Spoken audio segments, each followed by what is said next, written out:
Hey guys, welcome to my YouTube channel Digital Gyan. So today we are going to do Finance for Everyone, which is a part of Skill Enhancement course. And इसका आज हम unit number 1 का lesson number 2 करने जा रहे हैं. इसका lesson number 1 जो है हम ऑलरेडी कवर कर चुके हैं, that is introduction to financial literacy. And in today's video we are going to do various financial institutions. So financial institutions होते क्या हैं? फाइनेंशियल इंस्टीट्यूशंस जो हैं वो किसी भी इकोनॉमी की बैकबोन होते हैं, राइट. ये सेवर्स और बोरोवर्स को कनेक्ट करती है, इन्वेस्टमेंट को सपोर्ट करते हैं और सोसाइटी में मनी फ्लो को स्मूथ बनाती हैं. अगर सिंपल वर्ड्स में फाइनेंशियल इंस्टीट्यूशन को समझें तो वो क्या है एक्चुअली? इट इज़ लाइक कि ये जो है लोगों से डिपॉजिट लेती है और उन लोगों को लोन्स प्रोवाइड करती है जिनको पैसों की ज़रूरत होती है. इंडिया में अगर हम फाइनेंशियल इंस्टीट्यूशंस की बात करें तो we have different types of financial institutions, जैसे कि बैंक हो गया, ठीक है, insurance companies, post offices, mobile banking services et cetera. Next we have what are financial institutions. So financial institution का मतलब है ऐसी कंपनीज जो फाइनेंशियल और मॉनेटरी ट्रांजैक्शन से डील करती है. मॉनेटरी ट्रांजैक्शन इस पैसों का जो लेन देन होता है, this is called monetary transactions. So ये इंडिविजुअल, बिजनेस और इकोनॉमी के बीच में एक इंटरमीडिएरी का रोल प्ले करती है.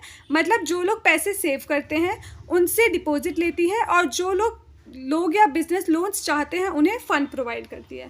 ठीक है, तो बेसिकली इसके जो है दो रोल है. एक तो है डिपॉजिट कलेक्ट करना, right. First is deposit collect करना and then we have second is loan देना.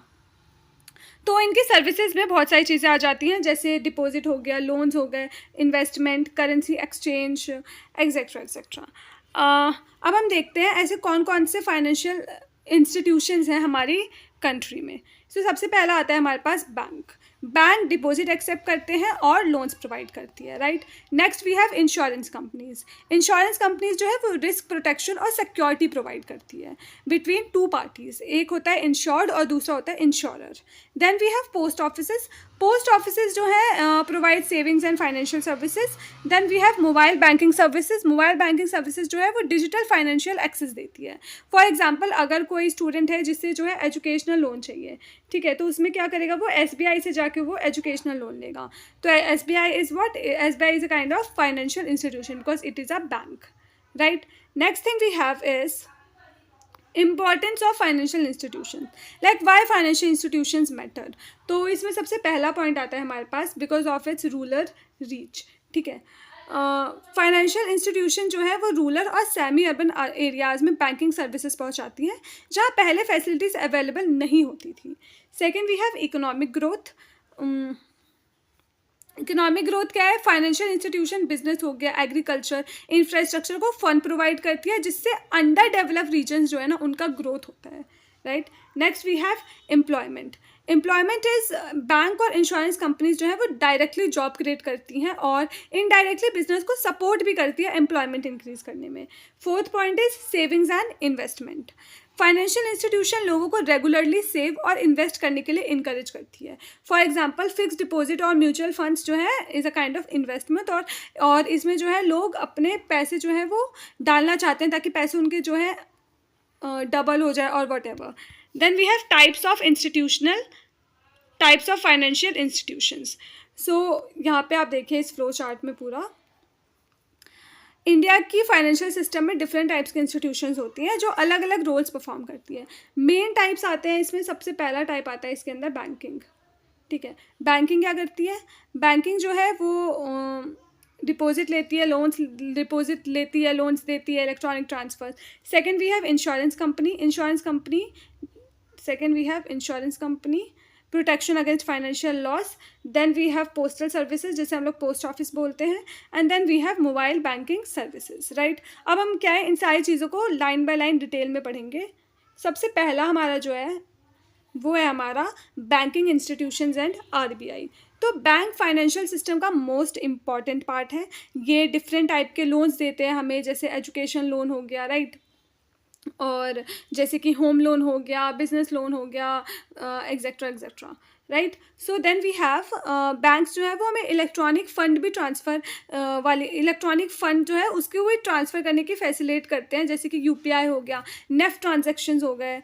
देन वी हैव ये डेबिट कार्ड, क्रेडिट कार्ड, ठीक है, provide cards and online banking, ऐसे ऑनलाइन बैंकिंग फैसिलिटीज़ भी हमें प्रोवाइड करती है। अब आरबीआई क्या होता है, ठीक है, RBI stands for reserve bank of India. ये इंडिया का सेंट्रल बैंक है और इसे बैंकर्स बैंक भी कहा जाता है। बैंकर्स बैंक मतलब बैंक का बैंक, ठीक है। देन वी हैव आरबीआई का काम क्या होता है, आरबीआई का काम नेशन की मनी सप्लाई और फाइनेंशियल सिस्टम को रेगुलेट करना होता है। ये क्या करती है कि जो जितने भी हमारे करेंसी नोट है ना, वो उन सारे करेंसी नोट को जो है इशू करती है, एक्सेप्ट ₹1 को छोड़ के, ठीक है। ₹1 का नोट जो है वो और जो सिक्के होते हैं वो जो है ये इशू नहीं करती है। Then we have manages and regulates the nation's money supply. RBI government का बैंकर भी होता है और मॉनेटरी पॉलिसी को कंट्रोल करता है। लाइक फॉर एग्जांपल, जब इन्फ्लेशन इंक्रीज होता है तो आरबीआई इंटरेस्ट रेट चेंज करके इकोनॉमी को कंट्रोल करने में हमारी हेल्प करता है। तो it acts as a bankers to the government of India, मैंने आपको पहले बता दिया, supervises monetary policy, right. So next we have types of commercial bank, ठीक है।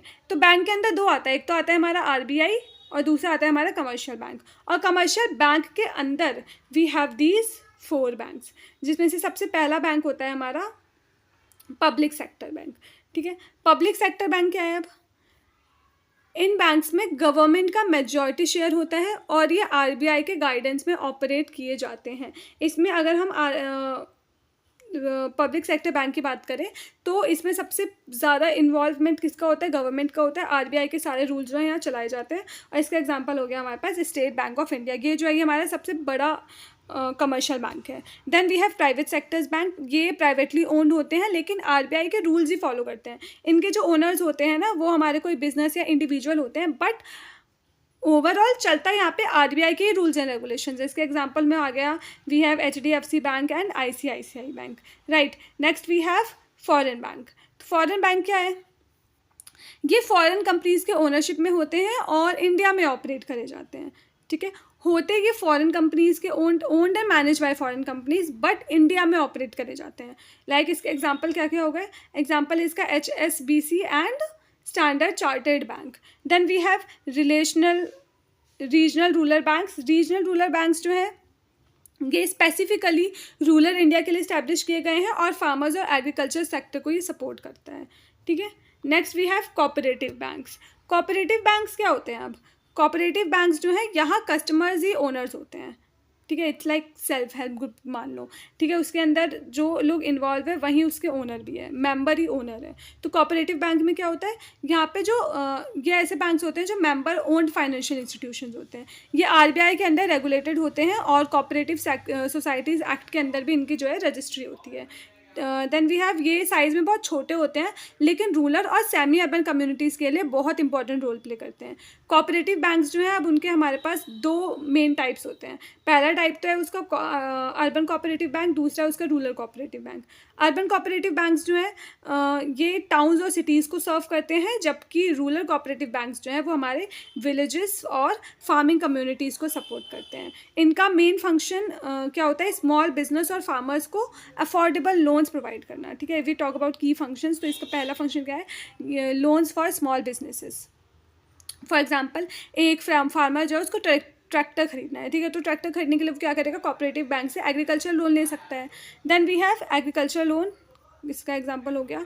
And then we have community savings, encourage members to save regularly. Yes, इसी ये क्या है, कोऑपरेटिव बैंक जो है मेंबर्स को इंकरेज करते हैं कि आप रेगुलर बेसिस पे सेविंग करो और फिर जो है पूल रिसोर्सेज में अपने जो है पैसे डालो for collective benefit. Next we have insurance company. Insurance company क्या है, ये हमारा second type of financial institution है। फर्स्ट हमने क्या देखा, बैंक। सेकंड क्या है हमारा, second is our it's bank.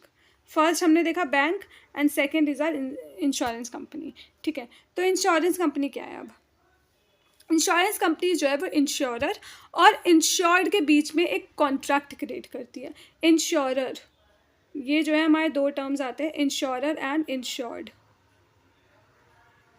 Insurer है हमारी इंश्योरेंस कंपनी और इंश्योर्ड है हमारी जो पर्सन जो है ना, जो पैसे जो इंश्योरेंस कंपनी से इंश्योरेंस खरीद रहा है इज़ इंश्योर्ड, राइट। तो जब भी आप इंश्योरेंस टॉपिक को पढ़ते हैं तो इसमें आप इंश्योरेंस और इंश्योर्ड वर्ड को बार बार पढ़ते हैं। सो दैट्स वाई मैंने आपको बता दिया है ताकि आप जो है कंफ्यूज ना हो, राइट। तो इंश्योर्ड पर्सन जो है वो रेगुलर प्रीमियम पे करता है और बदले में इंश्योरेंस कंपनी जो है उसके लॉस को कंपनसेट करती है। अब इंश्योरेंस लाइफ और प्रॉपर्टी को फाइनेंशियल प्रोटेक्शन प्रोवाइड करती है। लाइक फॉर एग्जांपल, अगर किसी पर्सन का एक्सीडेंट हो जाता है और उसके पास हेल्थ इंश्योरेंस है तो medical expenses insurance company cover करेगी, तो उसको जो है कोई भी फाइनेंशियल लॉस नहीं होगा।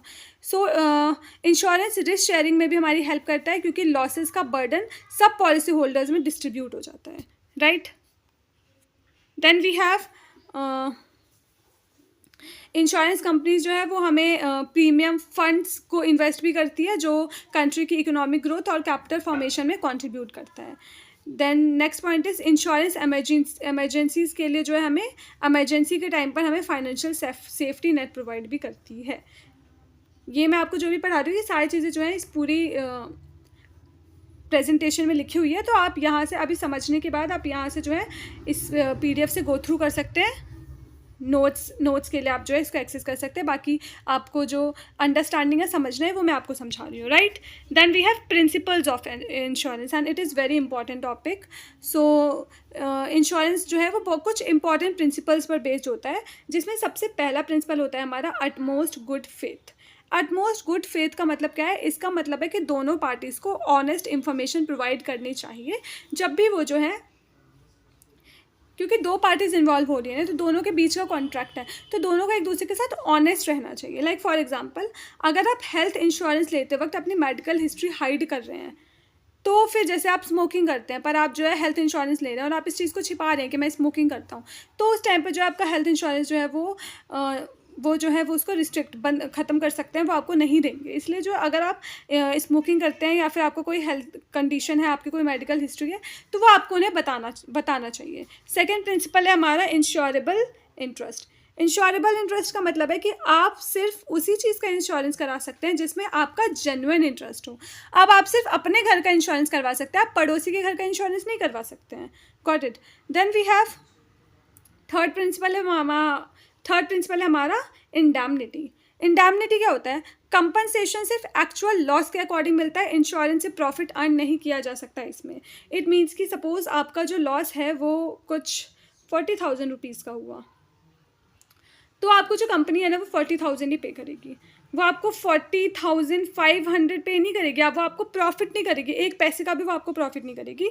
बट या जितना आपका लॉस हुआ है वो आपके सारा लॉस जो आपका कंपनसेट कर देगी, right. Then next we have proximate cause. Proximate cause मतलब इंश्योरेंस सिर्फ उस लॉस को कवर करेगा जो इंश्योर्ड रिस्क की वजह से हुआ है, राइट। सपोज कि अगर आपका जो आपकी एक दुकान थी, ठीक है, उस दुकान का आपने फैक्ट्री वगैरह कुछ सी थी, उसका आपने जो है फायर इंश्योरेंस लिया कि आग लगने की वजह से। अब अगर बाढ़ आ गई उस वजह से आपका कुछ हुआ, तो कंपनी फिर उसको जो है कंपनसेट नहीं करेगी क्योंकि आपने तो फायर के लिए इंश्योरेंस लिया है ना। तो proximate cause, the insure pays only for losses directly caused by the insure risk stated in the policy. Fourth we have is subrogation. Subrogation means compensation मिलने के बाद डैमेज एसेट का राइट इंश्योरेंस को transfer हो जाता है, ठीक है। फॉर एग्जांपल कि आपने जो है, आपके पास ना आपकी बाइक थी, ठीक है, आपकी बाइक जो है वो चोरी हो गई, आपकी बाइक का आपने इंश्योरेंस ले रखा था, तो फिर क्या है, आपको उसके पैसे मिल गए, आपकी बाइक चोरी उसके पैसे मिल गए। अब बाद में आपको जो है आपकी बाइक वापस मिल गई, तो अब इसका मतलब ये नहीं है कि अब वो बाइक आप रख लोगे, नो, अब वो बाइक जो है वो इंश्योरेंस कंपनी की हो गई, ठीक है। Next we have is mitigation of loss. Mitigation of loss का मतलब कि इंश्योर्ड पर्सन को लॉस को कम करने के लिए रीजनेबल स्टेप्स लेने चाहिए। ऐसा नहीं है कि आपकी फैक्ट्री में जो है आग लगी और आपकी फैक्ट्री का जो है इंश्योरेंस ले रखा है तो आप आराम से बैठ जाएं या घर चले जाएं कि कोई बात नहीं, लगने दो आग, जबकि आप उसे कंट्रोल कर सकते थे, आप फायर ब्रिगेड बुला सकते थे, आप बहुत कुछ कर सकते थे, बट फिर भी आपने क्या बोला कि चलो कोई बात नहीं, मैंने तो इंश्योरेंस ले रखा है, तो लगने दो आग, मेरा क्या जा रहा है। तो हमें इस तरीके से जो है नहीं करना चाहिए। अगर हमारे हाथ में है, जितना हो सके हमें जो अपने लॉस को मिटिगेट करने की कोशिश करनी चाहिए, ठीक है। Then we have third in this slide, ये जो है ये हमारा थर्ड एग्जाम्पल है या फिर थर्ड फाइनेंशियल इंस्टीट्यूशन का कंपोनेंट है, और ये जो है ये हमारा फोर्थ है, मोबाइल बैंकिंग।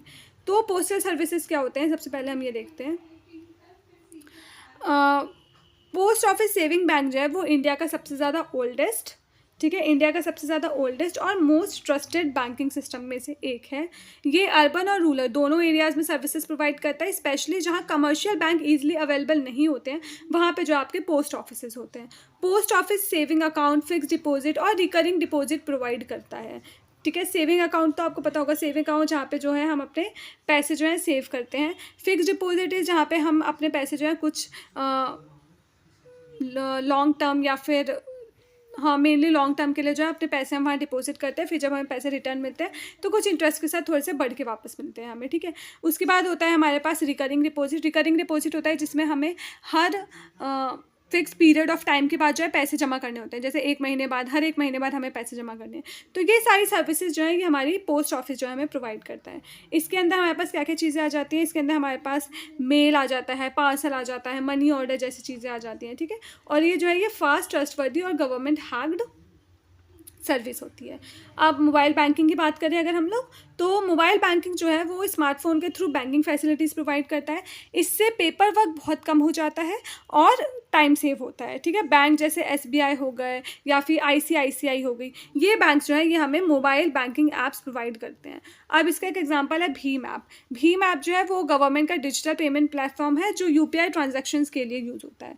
जैसे एक एग्जांपल है कि आज हम जो है मोबाइल से इलेक्ट्रिसिटी बिल हो गया, वाटर बिल हो गया, ये सारे बिल्स हम पे करते हैं ना, तो मनी ट्रांसफ़र कर सकते हैं हम और इन्वेस्टमेंट भी कर सकते हैं। तो this is all become possible of mobile banking.